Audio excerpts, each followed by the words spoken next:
This is your last margin call with your host, Beck and Tim. All right, we're going to make this super quick. And first of all, welcome back. Thank you for coming back after our summer ER series that we had where we kind of, I want to say we kind of did really good. We shot about 52%. Not only that, did we make about $2,000 per contract per every play that was selected. But you know what? Our risk was great on all of them. I think maximum thing, if you only picked all of our losers, was about $1,000. But the good news is we are back with the fall ER series. And that's what we kind of want to jump into, kind of get a gist. And if you're new to this all, we have a treat for you. It's fun. It's a great way to gamble while also experimenting with options and learning that there are higher probability trades out there than YOLOing some uppies and downies. All right. So if you're new here, first things first, any play that we suggest will never be unlimited loss potential. So that eliminates selling strangles, straddles, going naked on calls. If you do want that, you just simply have to remove the cap sides of each play.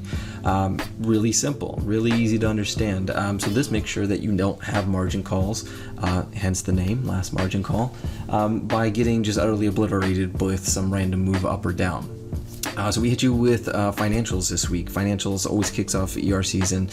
We have big things that are going on. We have the stimulus package that is out, that they're not out, but they're trying to discuss it. So everything that's been going on is all revolving around that. Everything's kind of at a standstill, watching to make sure like what's going to happen next, moving forward. And then we also have the election that's right around the corner. So nothing wants to make a big move before the election because who knows who's going to win and what type of policies they're going to implement. So guess what? That played into our strategy of how we want to tackle the first week. And we said, you know what? We're just going to sell super wide. We're not going to make that much money off of this, but it's going to be money that we have no idea which direction these companies are going to move. We don't have any insider knowledge. We don't have favoritism of how the companies are performing. Or just say we're going to skim the sucker's bet the first week, get a gist of how everything's moving, and that's just what we did. All right. So first off, we hit about 8 plays this week. We have one that isn't finished. We have one that broke literally even. Surprise, surprise.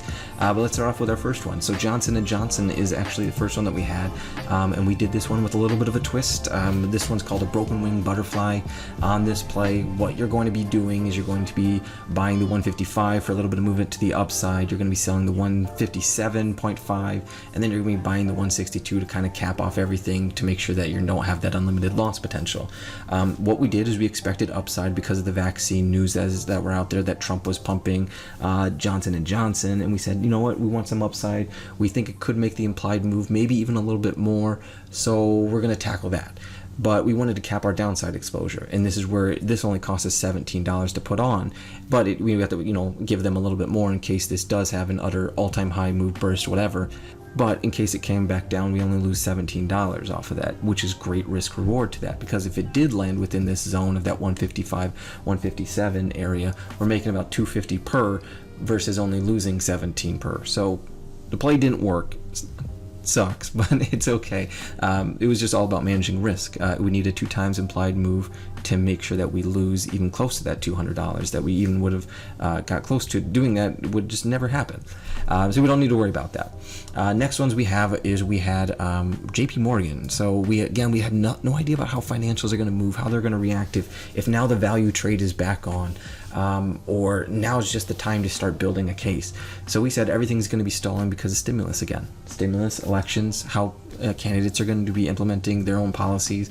So we want to just collect this. We want to collect. All right, so what we did was we bought the 96 for protection, sold a 98, sold a 106, and then bought a 108 for protection as well. So max risk on that would only be $200, but you have to add the credit on there, which was a $50 credit. So max loss only on that was $150.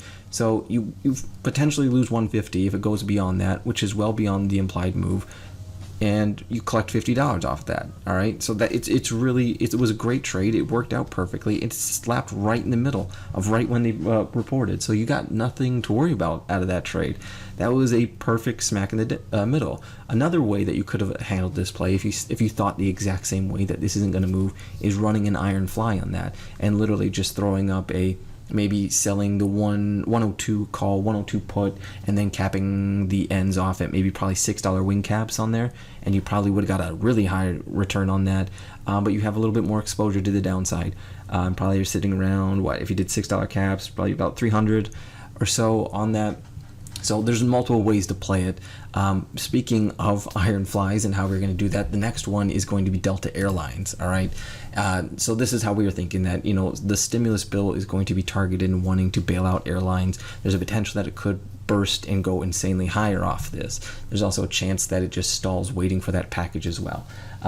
It stalled waiting for that package that didn't come, and everybody knows that airlines are just utter trash right now, so everything's just kind of waiting. Everything's waiting for that stimulus package. No one's going to dump a whole position in to this and just burst this as high as possible, knowing that there could be no bailout for them. So we thought it's going to stall, and that's exactly what we did with this iron fly. And we threw up a 29 put, 33 call put on that, and a 37 for to cap that all off. So basically that means we want everything to stall around 33, and it was at a 187 credit, so that means 187 down, 187 up. We just had to get something out of that, and we did, and I think we got around $38 out of that. But if it stalled right on there, the maximum credit we'd get is $187 to put that on. All right, so that's one way you could have done that. I didn't want to put on an iron condor for that reason, that it could just utterly explode to the upside, and you weren't really getting much from selling outside of the implied move. I think the max that we could have gotten out of that one, if I remember, was somewhere between $30 to $40, so not much at all. Didn't want to do it, so that's why we went with the iron fly. And that's how we wanted to tackle this week. All right, we wanted to make sure that we're selling. We wanted to make sure that we're selling smart. So wide iron condors, and then when we have some type of inside feel like we did with airlines and saying no stimulus, no nothing, let's put on something a little bit more fancy and run this iron fly. So that's what we had. I think we walked away with about a little over $200 in our winners, and I think we only had a downside of 40 something with our losers, so walked away with about 160 per contract off of that, which isn't a lot. And I know everyone's like, oh, you could have just done this or that, but you really couldn't, because you would have lost almost all premium on any call or put, almost on any play besides Johnson & Johnson, and I even think you would have done that on Johnson & Johnson because it was so inflated, so you would have had to get some big old moves. So selling here was the best. Was there better options to sell? Maybe so, but remember, we are only working from points where this is when the play gets put on to expiration. So no matter what happens, we don't get to cherry pick and say, well, if you got out a Thursday at noon, this would have been the peak performance. No, we don't want that. We want, what did it do for the entire maturity of the actual spread itself, to kind of give a realistic expectation of maybe people that have jobs, maybe people that can't handle these day-to-day movement things. So that's how we're going to be handling it. We have a big week next week. We have Netflix. We'll just call it's Netflix week. All right, we're just going to skim it over. That's what we're going to be targeting. We have 18 total plays that we're scouting out, we're trying to figure out, and we're going to be ready for. So be prepared for that. We'll try to get a video out sometime next week to handle that, and we'll go from there. All right. Let's see how we do. We got to beat 52% accuracy. We got to beat over $2,000 from our last ER series to make this really feel like a winner. But if we get somewhere in the ballpark of that range too, it's going to be good.